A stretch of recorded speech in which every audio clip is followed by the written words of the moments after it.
Hello, here's another episode for you.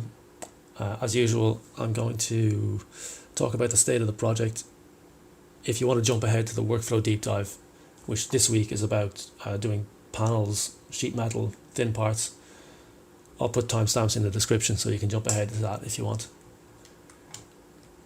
Okay, so you'll probably notice I've done quite a bit of work. Let's start with the seats. These seats are inspired by the seats on the Soyuz spacecraft, so you can see some similarities on the frame. I took quite a few liberties with the inside. The seat cushions and backrest and so on are done in Marvelous Designer, so I just made a quick block out of the shapes in Max, brought that into Marvelous Designer as an avatar, and just created the pattern on top of that. I'm not going to talk about the Marvelous Designer process because I'm not really an expert in Marvelous Designer. The straps are also done in Marvelous Designer. I also did quite a bit of work on the structure. So you can see these kind of plastic panels that the wall is made of. That's the name of the ship there and the company that owns it. And then there's some padding down on this part, which you can see better over here actually. There's a little UV problem on that part, but it doesn't really matter because no one's ever going to see it. Note that I put in all these rivets here, which I haven't done over here, and I think I will, because right now these look a little bit plain. The material is the same material that's on here, so I do want to put in just a few rivets to kind of break it up a bit. I did the floor as well.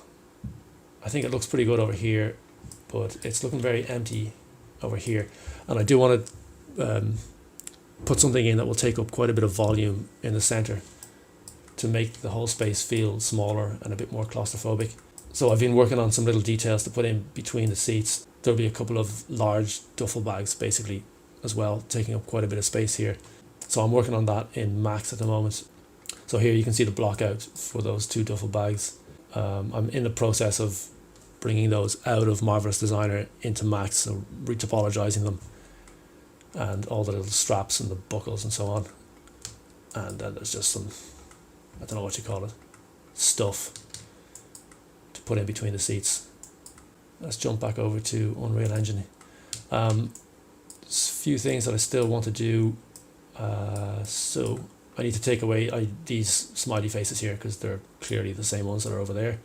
I want to get rid of that sheet over there. Doesn't look good at all. Yeah, duffel bags will go in there.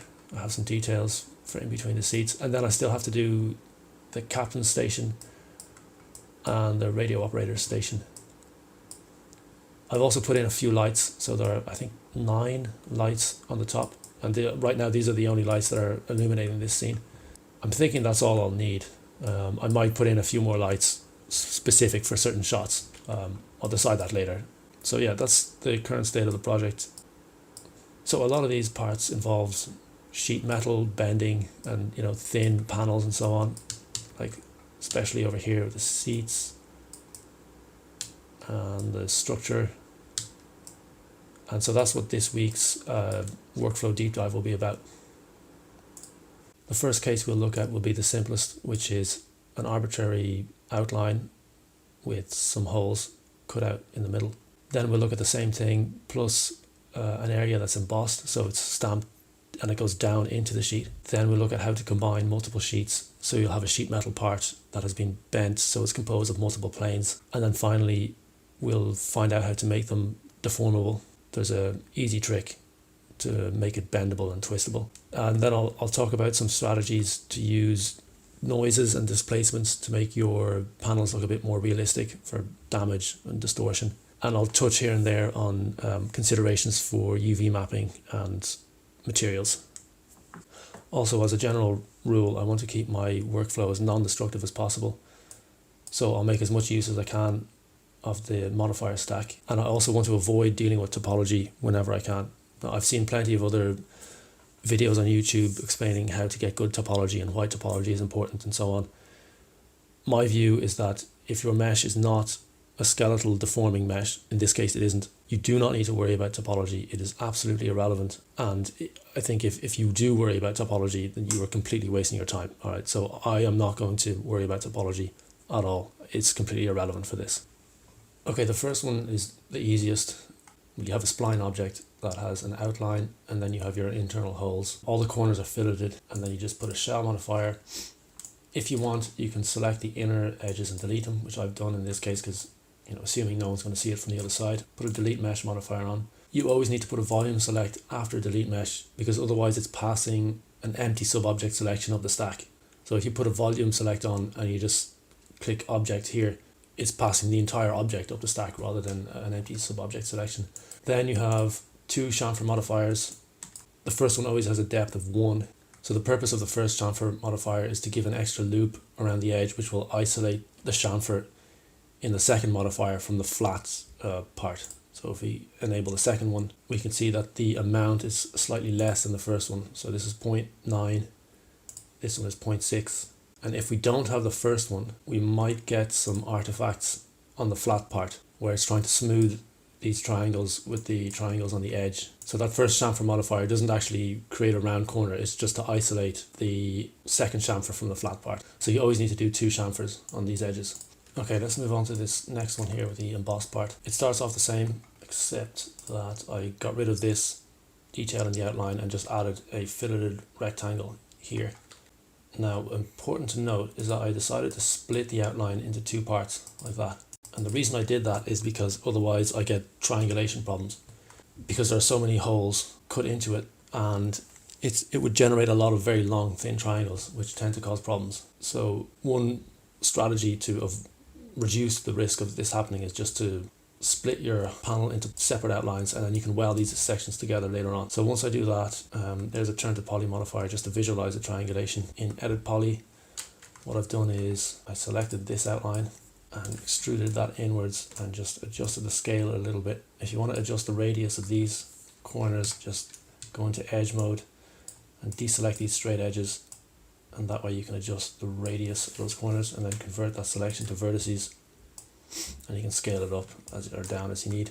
Bring that down and then select the border and cap it. Okay, that's all I did in that edit poly modifier. And then I want to do this chamfer before I worry about shelling and the chamfer on the edge.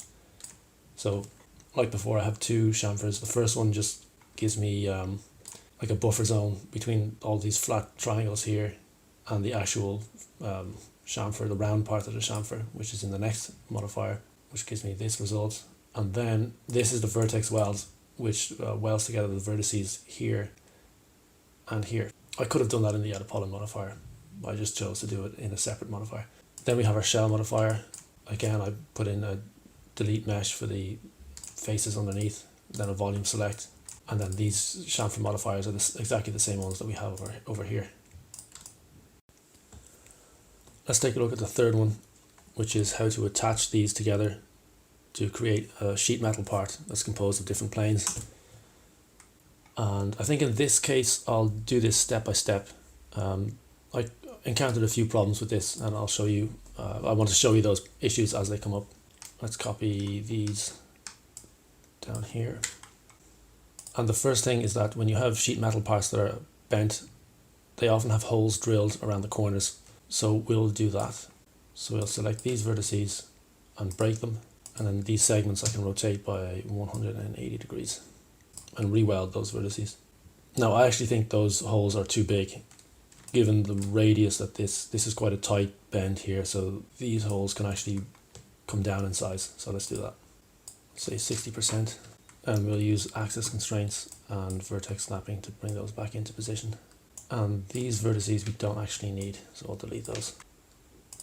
And we still have 2 separate outlines like we had for this one up here. Okay, I'll do the same process on this panel here.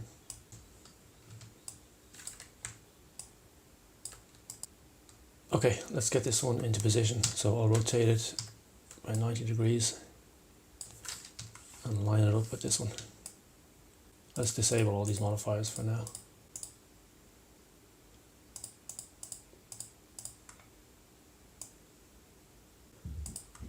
Okay, so remember that we have 2 outlines on the top one, so we need to split this one into 2 outlines as well. So we'll use a refine, line that one up, select both of these and break them. I'll just move that one to the side for a second and then create a line here, yes, and here, yes. Weld all these vertices. So let's just make sure we have 2 verts there, 2 verts here, perfect. Select this one and let's move it back into place. Okay, so I'll put an edit poly modifier on this just to give us some geometry. Do the same here. We'll attach the bottom one to the top one. And now we can weld all our vertices together.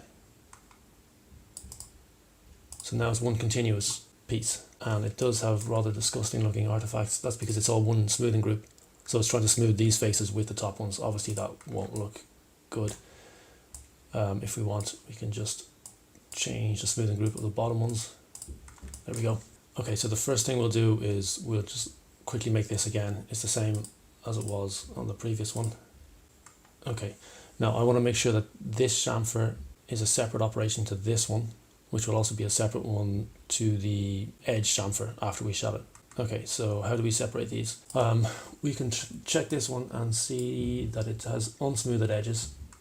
Now, if you remember, we set the smoothing groups of the bottom faces to be different to the ones from the top, just to get rid of that shading artifact. But actually, we'll just set it to the same again, and we'll just put up with the ugly shading.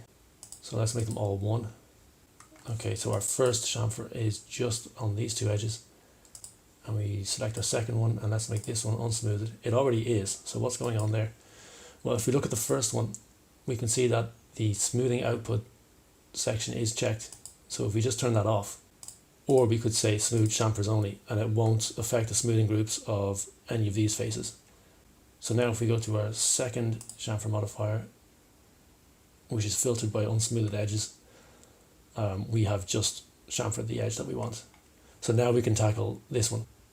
Okay, so let's put on a chamfer modifier to tackle this edge here. Okay, so we're running into some problems. Let's just put on a turn to poly modifier just to have a look at our triangulation. Okay, so this obviously is unchamferable. So I'll show you the easiest way to get out of this. We go back to our edit poly modifier and we'll detach the bottom section for a moment. So detach the element.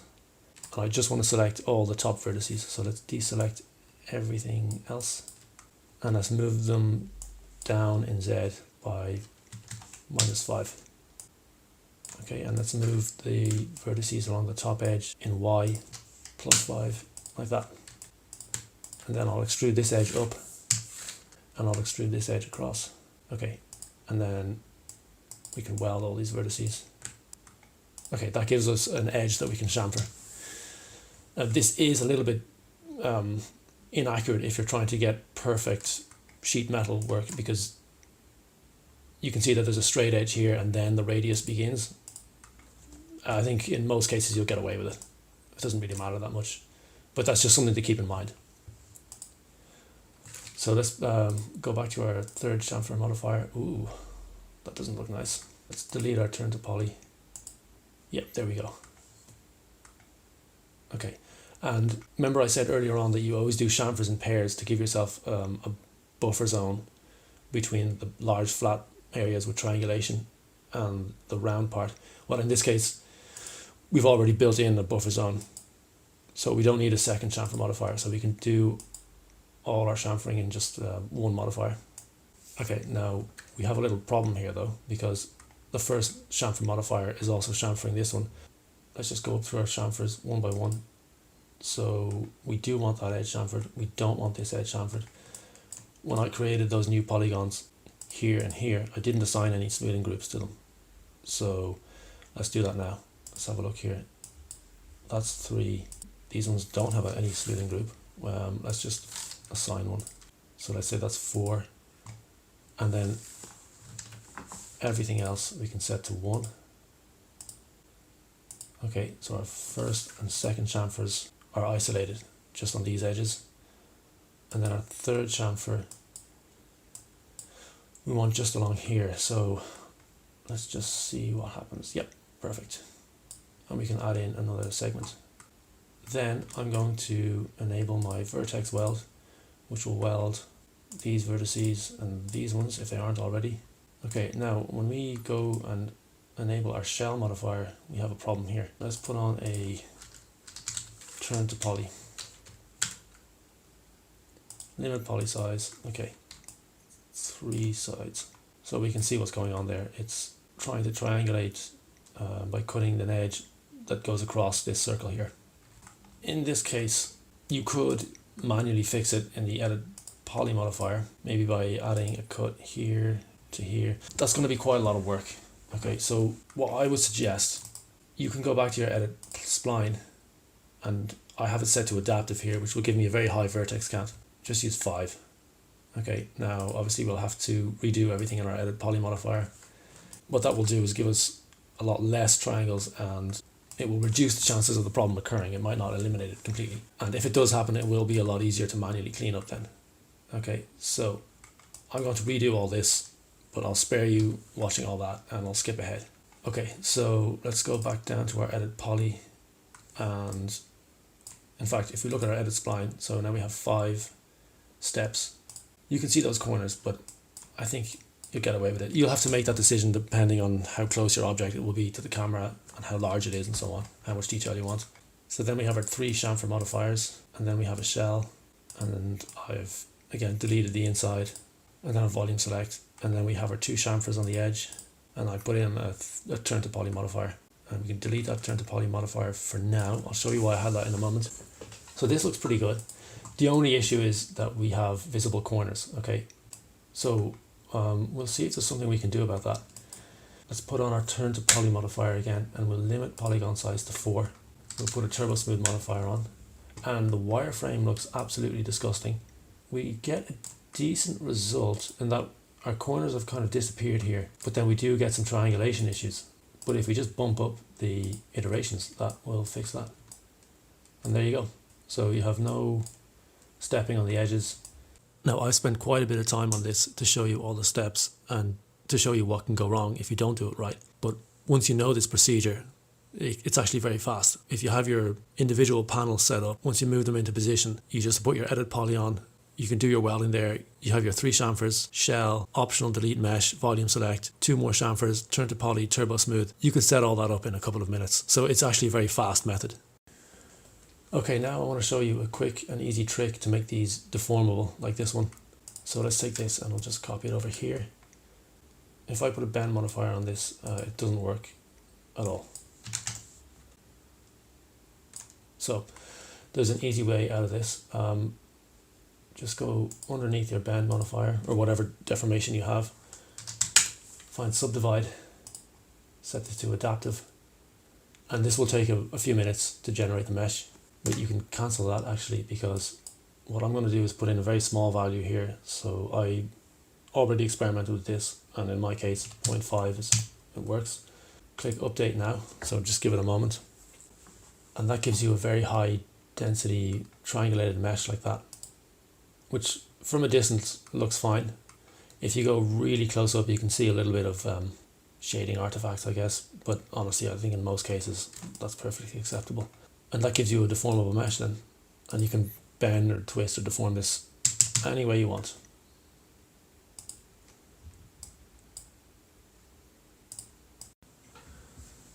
So I said at the start that this is a pretty non-destructive workflow. The only exception is if we use an edit poly modifier. So just try to keep your edit poly modifications to a minimum, just in case you need to go back and change the edit spline object. But for the ones that don't use any edit poly modifier, I'll just show you how non-destructive it is. So I've just created a quick circular spline here, and I'll attach it into this object. And then I'll quickly regenerate the subdivided mesh. And there you go. So it's super fast, super non-destructive, and super flexible. Okay, now let's take a look at how to add a bit of distortion and damage to make your panels look more realistic. The first thing you're probably tempted to do is add noise, which I've done here on the first panel. It doesn't look great though, so I wouldn't suggest doing that. The one time adding noise can look decent is just along the edges of a panel. So you can use volume select with soft select turned on, and then scale your noise non-uniformly to make it narrower in one direction. So that's what I've done here. But what will give you the best results is if you use a displace modifier with an image of like a height map of crumpled metal. I've tried to look online for images of crumpled sheet metal. They're quite hard to find, good ones. And then I tried to use images of things like crumpled paper and so on. I never really got a good result. You could try finding a crumpled metal image and putting it into something like Sampler to try to get a height map out of it. I never got decent results doing that. So I just made a quick height map in Substance Designer, which looks like this. I won't go into how I did this because I'm not really a Substance Designer expert, but I'll give a link to a tutorial that I followed, which I used as a base for this. That tutorial is about how to make crumpled aluminium foil. So I'll include a link to that in the description. But this is the height map that's driving this displacement here. Okay, so that's the entire image mapped, and you're just seeing a small section of it there. And the nice thing about that is that you can make copies of this and move it around. You can move that displace mapping gizmo around and you'll get a variety of results. And it's fast. It's very, very fast. You can combine displacement with noise and an FFT modifier, which is what I've done here. So let's just go through these one by one. So there's my plane. I use a turbo smooth to give me plenty of geometry to play with. Poly select. So I just do a loop selection here with soft selection. I apply my displacement. Okay, so that looks like that. Then another poly select lower down, and then this noise is very, very much stretched in one direction like that. So let's just take a look at that noise with and without. So that's just displacement plus noise, and then finally an FFD to bring that edge up. So this is another variation of the same thing. It's basically just a copy, and then I move the displace mapping gizmo around. I probably changed the selection, the soft selection a little bit. The noise has a different seed, and maybe it's moved around. And then the FFD is just a little bit different as well. Okay, so you can get a lot of variety and you can get a lot of mileage out of this setup. And then this one, instead of using a noise modifier, I use a second displace and I just change the size. So you can see we have a poly select, a displace, and that's the mapping gizmo there. So it's stretched and it's small. Then poly select and another displace, and it's also stretched, but it's quite a bit bigger. And then we have our FFD modifier on top. So that's how you get variety and a bit of realism into your panels. I'll go back to the scene here just before I finish. I just want to mention that this panel here, the red panel, that was done with subdivision modeling, which are standard, topology, where everything has to be quads and you have loops and rings and so on. In some cases, yeah, it is easier to use subdivision, but I just want you to be aware of all the alternative ways that there are of making thin parts, which I've just shown you. Also for these structural parts here, these are all shelled, and you should always do your UVs and your packing before you put in a shell modifier, especially with UV Pack Master, which is the packer that I use. If you have a shell underneath it, it will take ages and ages and ages to pack.